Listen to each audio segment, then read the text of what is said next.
Now turn to Section 2. Section 2. You'll hear a guide talking to a group of tourists about Buckingham Palace. First, you have some time to look at questions 11 to 17.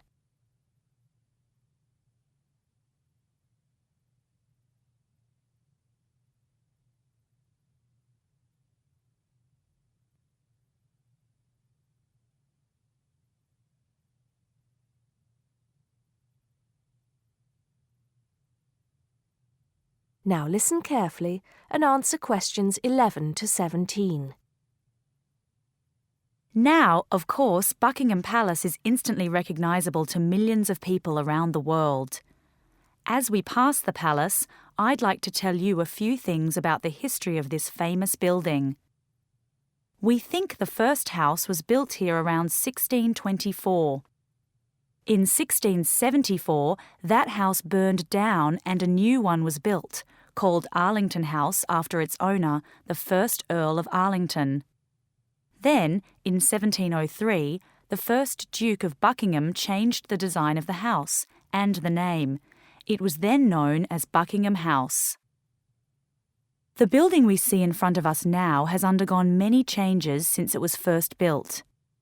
The east front, which is the part we see from the road, was added as part of the work done by Queen Victoria and was completed in 1850. But the palace has remained pretty much unchanged for nearly 100 years.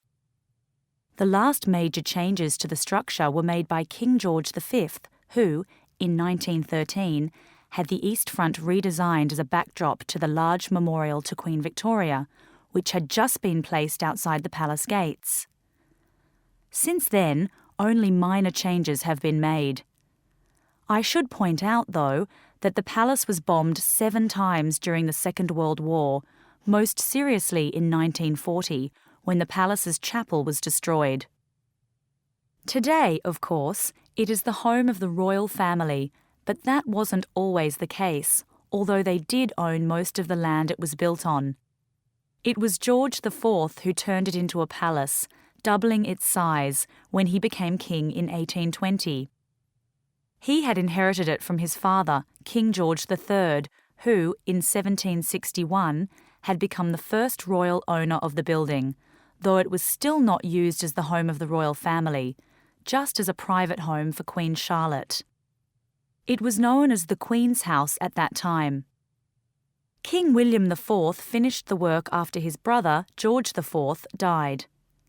But King William never moved into the palace.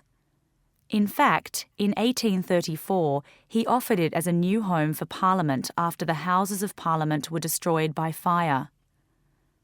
The offer was not accepted, though, and in 1837, when Victoria became Queen, the house became the main royal residence in London.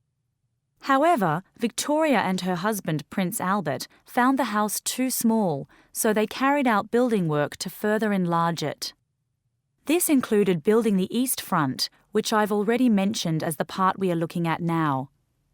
Victoria was also responsible for moving the Marble Arch, built as a part of the palace itself in the 1820s, to where it stands today, separate from the palace on the corner of Hyde Park. For 20 years or so, the palace was often the setting for huge banquets, dances, and musical performances. This period lasted until Prince Albert died in 1861, after which Victoria spent very little time there, and the palace was hardly ever used. Before you hear the rest of the talk, you have some time to look at questions 18 to 20.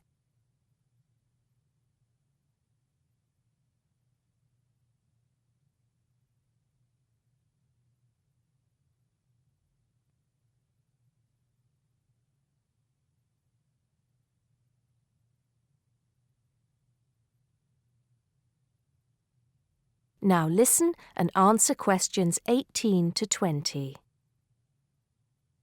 When Victoria died in 1901, Edward VII became king. He was responsible for most of the decoration inside that exists today, and the dark days of the later part of Victoria's reign were fairly quickly forgotten as the palace came back to life. The palace has been in continual use by the British royal family ever since. A lot of people ask me if they can visit the palace. One way is if you're lucky enough to be invited to one of the 3 garden parties usually held every year. As many as 8,000 people attend these, although most of them do not get to meet any members of the royal family, and they don't see much of the inside of the palace. The garden is, however, quite spectacular, and it is the largest private garden in London, with an artificial lake, 30 different species of bird, and over 350 different wild flowers, some of which are extremely rare. Inside the palace, there are 240 bedrooms, 92 offices, and 78 bathrooms. There are also 19 staterooms, which are used for official engagements and ceremonies. Members of the public are only allowed to visit the staterooms, and then only in August or September when the monarch is not there.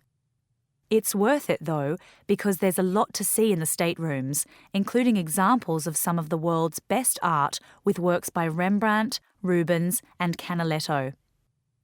The tour, which lasts up to 2.5 hours, ends in the garden, where you can see more of the outside of the palace not visible from the road. That is the end of section 2. You now have half a minute to check your answers.